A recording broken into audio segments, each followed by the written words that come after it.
Hi everyone, channel पे आपका फिर से स्वागत है। आज हम एंगुलर के एक बहुत ही ज़रूरी एक कोर कॉन्सेप्ट को समझने वाले हैं, डायरेक्टिव्स। ये एंगुलर एप्लीकेशंस में एलिमेंट्स को एडिशनल बिहेवियर या फंक्शनैलिटी देने के लिए बहुत इंपॉर्टेंट है। एग्जैक्टली इनको आप डॉम के लिए इंस्ट्रक्शन समझ सकते हैं।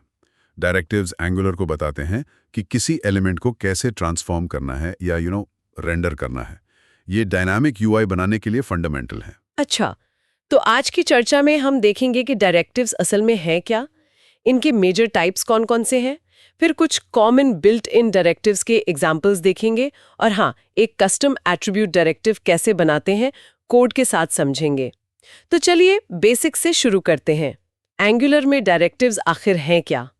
फंडामेंटली डायरेक्टिव एक क्लास होती है जिसे ऐड डायरेक्टिव डेकोरेटर से मार्क किया जाता है। ये क्लास एलिमेंट्स में नया बिहेवियर ऐड करती है। एंगुलर में मुख्यतः 3 मेन कैटेगरीज हैं। कंपोनेंट्स, वो तो यूआई ब्लॉक्स होते हैं ना? हाँ बिल्कुल, कंपोनेंट्स टेक्निकली डायरेक्टिव्स ही हैं, बस उनके साथ टेम्पलेट जुड़ा होता है। ये सबसे कॉमन टाइप है। इनके अलावा हैं स्ट्रक्चरल डायरेक्टिव्स और एट्रीब्यूट डायरेक्टिव्स। ओके, कंपोनेंट्स तो यूआई स्ट्रक्चर बनाते हैं। ये बाकी दो टाइप्स, स्ट्रक्चरल और एट्रीब्यूट, ये कैसे अलग हैं? देखिए, स्ट्रक्चरल डायरेक्टिव्स डॉम लेआउट को ही बदल देते हैं, मतलब एलिमेंट्स को ऐड या रिमूव करते हैं। इसके की एग्जांपल्स हैं ngIf, ng4 और ngSwitch। अच्छा, ये लेआउट बदलते हैं। हाँ, दूसरी तरफ एट्रीब्यूट डायरेक्टिव्स एलिमेंट के अपीयरेंस या बिहेवियर को मॉडिफाई करते हैं बिना लेआउट स्ट्रक्चर को बदले, जैसे ngClass, ngStyle या कोई कस्टम डायरेक्टिव जो हम बनाएं। समझ गई। तो पहले स्ट्रक्चरल डायरेक्टिव्स को देखते हैं, जैसे ngIf और ng4। ये प्रैक्टिस में कैसे काम करेंगे? मतलब कंपोनेंट का लॉजिक HTML में इन स्ट्रक्चरल चेंजेस से कैसे जुड़ता है? बिल्कुल, इसे विजुअलाइज करते हैं। कंपोनेंट की HTML फाइल में आप ngIf को एक बुलियन प्रॉपर्टी से बाइंड करेंगे। मान लीजिए शो लिस्ट नाम की प्रॉपर्टी है, तो ngIf is equal to show list का मतलब हुआ कि वो एलिमेंट और उसके चिल्ड्रन डॉम में तभी ऐड होंगे जब शो लिस्ट ट्रू होगा। और ng4? ng4 के लिए आप कुछ ऐसा लिखेंगे, ng4 let user of users. ये यूजर्स एरे पर आइटरेट करेगा और हर आइटम के लिए टेम्पलेट को रिपीट करेगा। ओके। और इसके लिए कंपोनेंट की TS फाइल में क्या लॉजिक होगा? कंपोनेंट की TS फाइल में वो show list Boolean property define होगी और यूजर्स एरे भी होगा, जैसे एलिस, बॉब, चार्ली। और शायद एक मेथड होगा, मान लीजिए टॉगल लिस्ट, जो शो लिस्ट की वैल्यू को ट्रू से फॉल्स या फॉल्स से ट्रू करेगा। यहाँ पावरफुल बात यह है कि एंगुलर कैसे रिएक्ट करता है। ngIf कंडीशन के आधार पर एलिमेंट को फिजिकली डॉम से ऐड या रिमूव करता है और ng4 एरे डेटा के हिसाब से मल्टीपल एलिमेंट्स जनरेट करता है। इससे यूआई स्टेट के हिसाब से सच में डायनामिक बन जाती है। Got it. तो स्ट्रक्चरल डायरेक्टिव्स एलिमेंट्स की प्रेजेंस और नंबर मैनेज करते हैं। फिर एट्रीब्यूट डायरेक्टिव्स जैसे ngStyle और ngClass कैसे काम करते हैं? क्योंकि वो तो लेआउट नहीं बदलते। वो एग्जिस्टिंग एलिमेंट्स की प्रॉपर्टीज मैनिपुलेट करते हैं। कंपोनेंट की HTML फाइल में आप प्रॉपर्टी बाइंडिंग सिंटैक्स यूज करेंगे, जैसे ngStyle is equals to my styles या ngClass is equals to my classes. अच्छा, स्क्वायर ब्रैकेट्स के साथ। हाँ, फिर कंपोनेंट की TS फाइल में आप माई स्टाइल्स डिफाइन करेंगे।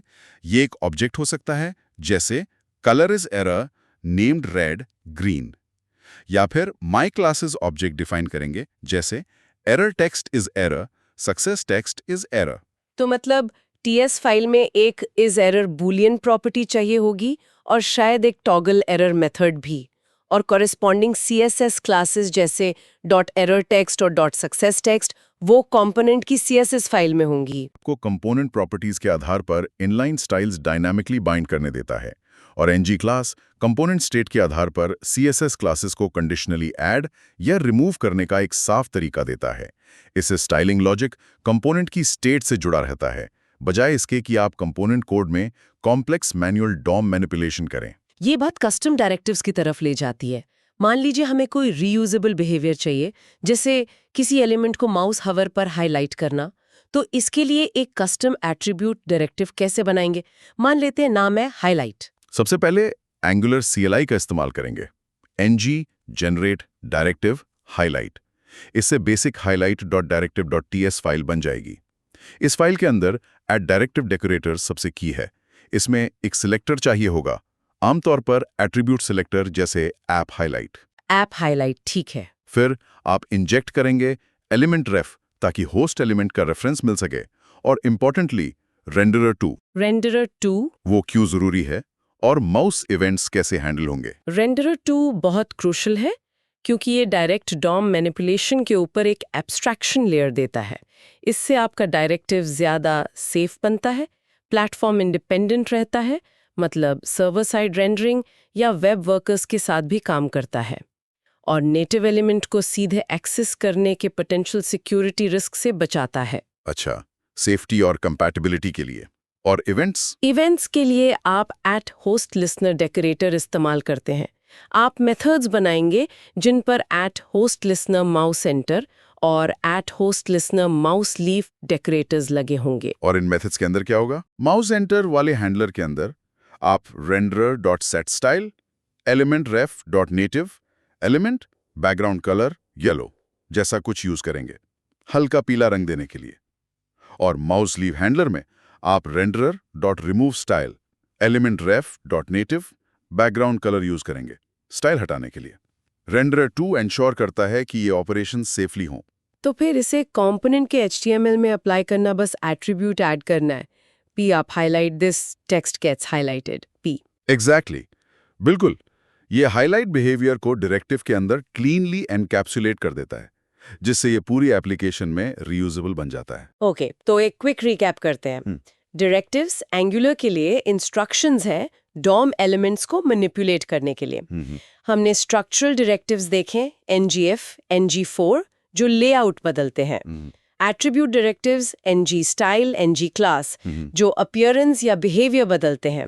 और हमने देखा कि एलिमेंट रेफ, रेंडरर 2 और होस्ट लिसनर का उपयोग करके एक कस्टम एट्रीब्यूट डायरेक्टिव हाईलाइट कैसे बनाया जा सकता है रीयूजेबल फंक्शनैलिटी के लिए। करेक्ट। डायरेक्टिव्स को मास्टर करना एंगुलर की पूरी पावर लेवरेज करने के लिए जरूरी है, ताकि इंटरैक्टिव और डायनामिक यूजर इंटरफेसेस बनाए जा सकें। अगर ये जानकारी उपयोगी लगी हो तो इसे एक लाइक जरूर दें और ज्यादा एंगुलर कंटेंट के लिए सब्सक्राइब करें। अब एक विचार सोचने के लिए छोड़ते हैं। कस्टम एट्रीब्यूट डायरेक्टिव्स बनाना रेंडरर 2 और होस्ट लिसनर के साथ काफी स्ट्रेट फॉरवर्ड लगता है, लेकिन कस्टम स्ट्रक्चरल डायरेक्टिव्स के बारे में क्या उनमें भी सिमिलर कॉन्सेप्ट्स होते हैं या वो एक अलग लेवल की कॉम्प्लेक्सिटी इंट्रोड्यूस करते हैं? शायद अगली बार इस पर गौर करें। हाँ, ये निश्चित रूप से एक गहरा एरिया है जिसे इन्वेस्टिगेट किया जा सकता है। थैंक्स फॉर वॉचिंग और मिलते हैं अगले वीडियो में। Happy coding.